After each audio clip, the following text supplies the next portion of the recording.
Class 11 का session 1 अप्रैल से शुरू हो गया था, लेकिन बहुत सारे ऐसे बच्चे हैं जिनका बैकलॉग बन गया है। अगस्त का महीना चल रहा है और सोच रहे हैं कि सर उस बैकलॉग को हम कैसे कवर करें। बहुत सारे बच्चे ये भी सोच रहे हैं कि सर बोर्ड एग्जाम के लिए तो बहुत सारे स्ट्रेटेजी प्लान आते हैं, लेकिन सर नॉन बोर्ड के लिए कोई प्लान होता नहीं है, तो हम कैसे करें। तो उन सारे नॉन बोर्ड के विद्यार्थियों को इस सेशन को जरूर शेयर करना, ताकि उनको भी बैकलॉग कवर करने में हेल्प मिल जाए। तो चलिए शुरू करते हैं बिना किसी देरी के।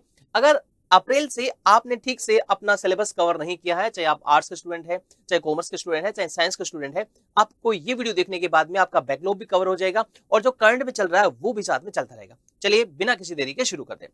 अगर अगस्त के महीने में अभी आप सोच रहे हैं कि सर मैं बैकलॉग को कैसे कवर करूं और जो करंट में सिलेबस चल रहा है उसको कैसे मैं कंप्लीट करूं, तो आपको सबसे पहला क्या ध्यान रखना है। सबसे पहले तो आपकी करंट स्ट्रेटेजी क्या रहने वाली है, आपको दिमाग में माइंड क्लियर होना चाहिए कि अप्रैल से आपका सेशन शुरू हुआ था, आप सबको पता है, और अभी अगस्त का महीना चल रहा है। आपके लगभग अक्टूबर या नवंबर के अंदर एग्जाम होने वाले हैं। अक्टूबर के लास्ट में अगर होते हैं तो नवंबर के फर्स्ट वीक तक चल सकते हैं, और आपका मेन एग्जाम मार्च में होने वाला है। ये पूरा का पूरा आपका प्लान रहने वाला है। इस प्लान के अकॉर्डिंग अब आपको करना क्या है।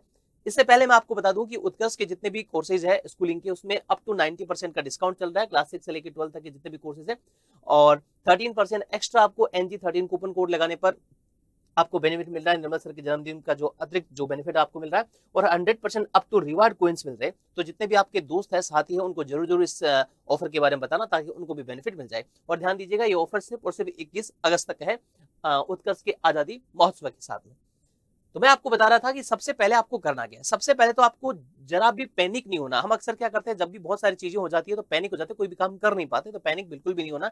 आपको पहचानना है कि आपका बैकलॉग है क्या। भैया सबसे पहले बिना पहचाने कोई काम होगा नहीं, तो आपको पहचाना कि बैकलॉग है क्या।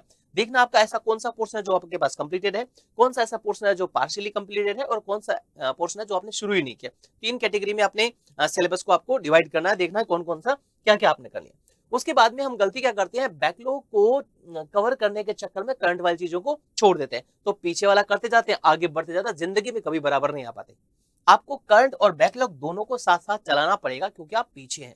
अब सवाल आता है कि सर इसको कैसे करें, क्या रेशियो होना चाहिए। तो करंट और बैकलॉग को बराबर चलाने के लिए आपको एक रेशियो लेना है, 60-40 की स्ट्रेटेजी लेनी है। यानी 60% टाइम तो आपको करंट सिलेबस को देना है, ताकि इसका बैकलॉग नहीं बने, और 40% टाइम आपको बैकलॉग को देना है। फॉर एग्जांपल मान लो कि 3 घंटे आप पढ़ाई करते हैं, तो 2 घंटे तो करंट वाला जो चल रहा है, प्रेजेंट टाइम में चला, उसको कीजिएगा, और 1 घंटे जो आपको है उसको बैकलॉग को कवर करना है। मैंने एक एग्जाम्पल दिया है, अगर आप 6 घंटे पढ़ाई करती है तो इसको डबल कर दीजिएगा, जैसे आप पढ़ाई करें उसके अकॉर्डिंग इसको करना है। नेक्स्ट अगली बात आती है कि सर बैकलॉग को हम कैसे पढ़ें, कैसे कवर कैसे करें। आपको पहले लेक्चर, उसके बाद नोट्स, क्वेश्चन, रिवीजन, ये 4 स्ट्रेटेजी है। इस तरह से आपको करना है। सिर्फ आप लेक्चर देखेंगे काम बनेगा नहीं। लेक्चर देखोगे बाकी चीजें नहीं करोगे, काम बनेगा नहीं। आपको कंसेप्ट भी क्लियर करने हैं और प्रैक्टिस भी करनी है, दोनों चीजें करोगे तब जाकर बात आपकी बनने वाली है। बाद में वीकली टारगेट रखें। देखो आप पूरी एक क्लास को खत्म करने की कोशिश करेंगे, पूरा सब कुछ करूँ नहीं होता। छोटे छोटे टारगेट आपको रखना, वीक में एक चैप्टर पूरा करना है। जैसे स्मॉल टारगेट रखोगे तो बेटर प्रोग्रेस आपको नजर आएगी। एक चैप्टर पूरा खत्म करने की कोशिश करते हैं तो पूरा पढ़ भी नहीं पाता। इसकी वजह टॉपिक वाइज आप पढ़िए, तो आपका बैकलॉग भी कवर हो जाएगा। नेक्स्ट, हाफ ईयरली एग्जाम को हम टारगेट की बात कर दिमाग में रख के चलते हैं। तो अक्टूबर या नवंबर के अंदर आपकी हाफ ईयरली का एग्जाम होने वाला है। जैसे एग्जैक्ट डेट आएगी वो भी मैं आपको बता दूंगा। अगस्त जो है अभी चल रहा है, बैकलॉग रिकवरी आपको अभी से स्टार्ट करनी है। सितंबर में आपको सिलेबस और बैकलॉग दोनों आपका कंप्लीट करना है, नॉन बोर्ड वाले हैं, जितना आपके हाफ ईयरली का सिलेबस में आता है। अक्टूबर के अंदर सिलेबस कंप्लीट के साथ में रिवीजन भी करना, वो समय भी हमें आपको निकालना है। अक्टूबर नवंबर में आपका हाफ ईयरली एग्जाम आएगा, उसको बढ़िया तरीके से देना है। यानी ये जो टाइम है अभी अगस्त जो आपका आधा जा चुका है से लेकर के अक्टूबर नवंबर वाला, ये बहुत पीक टाइम है। इसमें थोड़ा सा सजग हो गए तो आप बढ़िया से अपना परफॉर्मेंस कर पाएंगे। हवेली की बात क्या करें सर, हवेली की बाद में आपको नवंबर से मार्च तक का टाइम आपके पास रह जाता है। नवंबर से मार्च तक का सबसे पहले आपको रिमेनिंग सिलेबस जो है वो कवर करना है, जैसे जैसे स्कूल में चलता है वैसे कवर करना है। जो हम पढ़ाते हैं वो कवर करना है। फुल सिलेबस का फिर रिवीजन करना है, क्वेश्चन की प्रैक्टिस करनी है, सैंपल पेपर है तो उनकी प्रैक्टिस करनी है, और फिर मेन एग्जाम आपको देना है।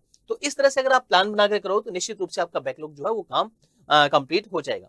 गोल्डन रूल क्या रहने वाला है, कंसिस्टेंसी बहुत जरूरी है। अक्सर हम क्या करते हैं, एक दिन तो बहुत सारा पढ़ लेते हैं और 2 दिन तक उठाते ही नहीं है। भैया कंसिस्टेंसी रखोगे तो ही इंटेंसिटी बनेगी आपकी। रोज थोड़ा थोड़ा पढ़ना है, रोज थोड़ा थोड़ा बैकलॉग को कम करना है, लेकिन पढ़ाई छोड़ना बिल्कुल नहीं है। थोड़ा थोड़ा करोगे तो बहुत कुछ हो जाएगा, और एक साथ करोगे तो कुछ भी नहीं होगा। फाइनल मोटिवेशन क्या दिमाग में रहना है, बैकलॉग आपका एक दिन में नहीं बना है तो एक दिन में खत्म भी नहीं होगा। जो चीज एक दिन में बनी नहीं तो एक दिन में खत्म कैसे होगी भैया, उसमें भी समय लगेगा। तो ये दिमाग में पता होना चाहिए, उसके लिए स्ट्रेस नहीं होना है, पैनिक नहीं होना बिल्कुल भी। रोज थोड़ा थोड़ा करके एक दिन पूरा बैकलॉग आपका खत्म हो जाएगा। बिल्कुल भी चिंता करने की जरूरत नहीं है। थोड़ा थोड़ा करोगे ना तो आपको खुद को लगेगा कि नहीं सर वास्तव में बात बन रही है। कॉल टू एक्शन क्या करना है आपको, आज ही अपने बैकलॉग को पहचान करना है। सबसे पहले क्या है, प्रायोरिटी तय करना है, किसको क्या करना है सबसे पहले। उसके बाद में डेली का टारगेट बनाना है, छोटे छोटे टारगेट बनाना है। करंट और बैकलॉग दोनों को साथ साथ में चलाना है। अगस्त से, अभी से, आज से शुरुआत आपको करनी है। और नवंबर को, अक्टूबर को ध्यान में रखना है हाफ ईयरली एग्जाम को। और मार्च तक अपना पूरा का पूरा बेस्ट बन देना है। तो प्यारे विद्यार्थियों, जो भी नॉन बोर्ड के 11th के विद्यार्थी है, कमेंट बॉक्स में कमेंट करके जरूर बताना कि आपका कितना बैकलॉग है और कब तक कवर कर लेंगे। थोड़ा थोड़ा टारगेट करके आपको करना है। और अपने सभी दोस्तों को इस वीडियो को शेयर भी करना। Thank you so much.